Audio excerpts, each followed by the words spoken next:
আজকে আসছে একটা 3 পিস, আমি 3 পিস একটা অর্ডার করেছি। তো এখন আমি এটা আনবক্সিং করবো, দেখা যাক কিরকম এসেছে। পুজোর জন্য কিন্তু শাড়ি নিয়েছি, 3 পিস কিন্তু একটাও নেওয়া হয়নি।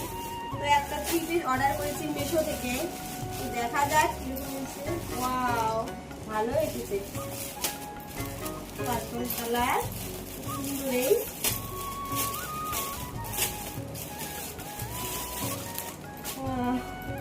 মানে যেরকম অর্ডার করছি ওরকমই আসছে।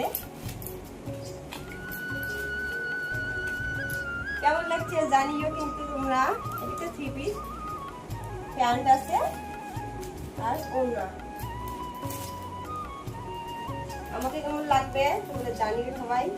ভালো হয়েছে, কাপড়টা কটন কাপড়, সুন্দর এসেছে। তো এটা আমি কয়েকদিন আগে অর্ডার করছি, আসছে। আমি ভাবলাম তোমাদের সঙ্গে একটু শেয়ার করি। তো কেমন লাগলো অবশ্যই জানিও।